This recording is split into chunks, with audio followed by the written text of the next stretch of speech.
Yeah, dear student, today we continue with the chapter 8 and our topic going on was the treatment of special transaction with GST. So today we are going to deal with the fifth point of that is purchase and sale of fixed asset.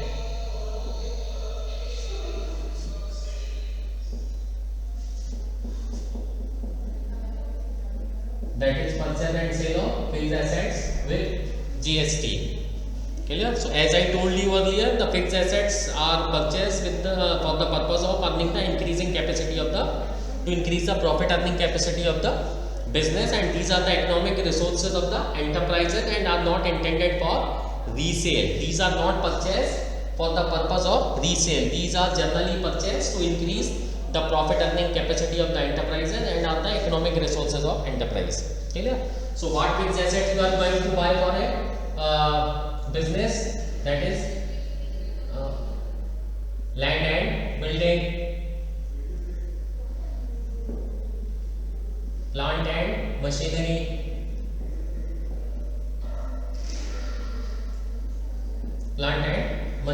furnitures and fixtures. These are the economic resources. Clear? So whenever they are purchased within the state, they are subject to the levy of CGST and SGST. If they are purchasing within the state, or they are also called intra-state. Clear? One more term is there, that is IGST, that is integrated GST. This is levied when you are buying from another state. When you are buying from the another state, that is also called interstate. Clear? One more term you will encounter, that is UTGST. UTGST refers to the Union Territory. Now with the introduction of the Ladakh last year, right now we are having 9 Union Territories inclusive of Delhi. Though Delhi possesses some special existence because it has got the status of state also. Clear? So these terms you are going to see CGST and SGST if the purchase of asset is done within the state or intra-state. If you are purchasing asset from outside the state or another, this is called interstate, and IGST, integrated goods and service tax, is applicable. Though you have not encountered this thing right now, but this thing will also come, that is Union Territory, UTGST, if you are buying anything from any Union Territory. Clear? So similarly, when you are buying these assets, these are also subject to the levy of GST. So we are going to see how the GST is levied on it. Clear?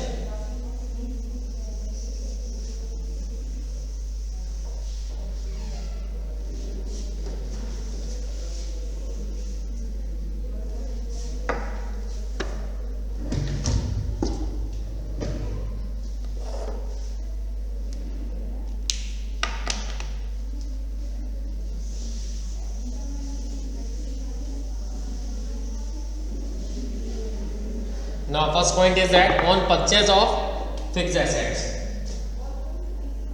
On purchase of fixed assets. Clear? So fixed asset account debit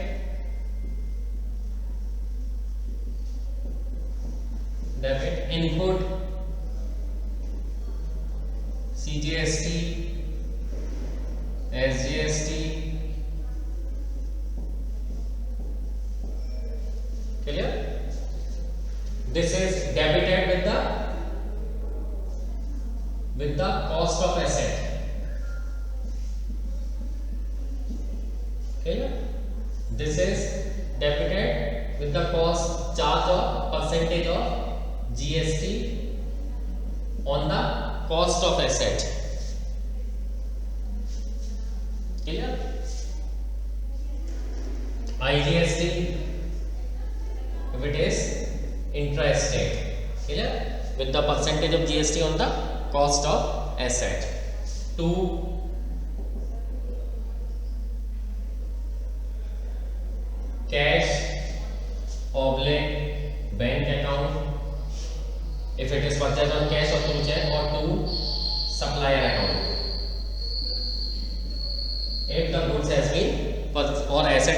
purchased on credit.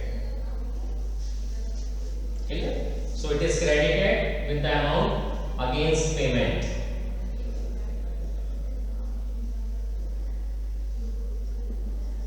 Clear?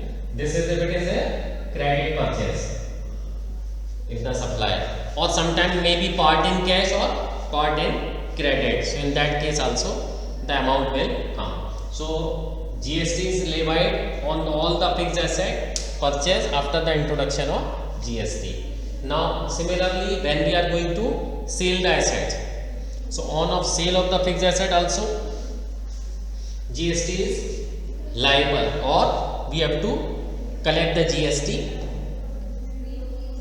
at the time of sale of fixed assets also. Clear?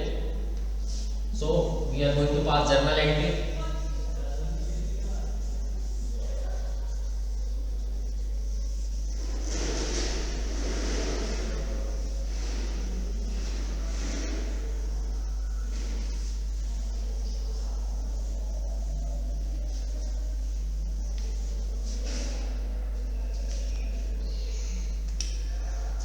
On sale of fixed assets.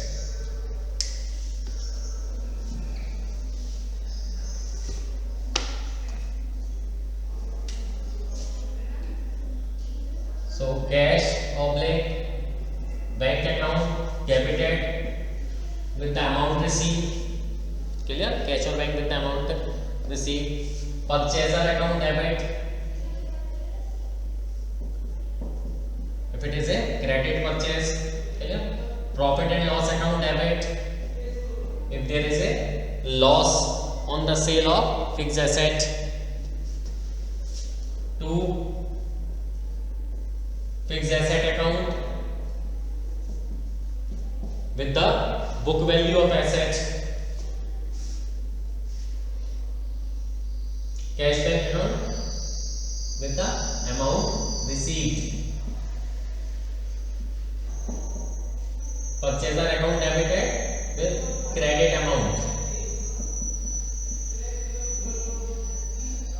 Profit and loss account with the amount of loss. To fixed asset account with the book value of asset.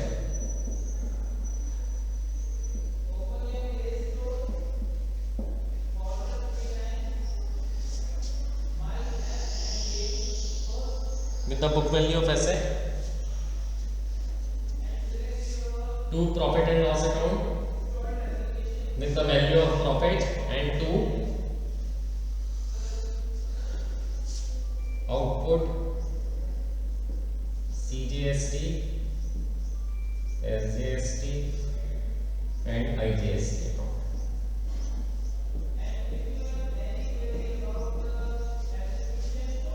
In this way, purchase and sale of fixed asset is done.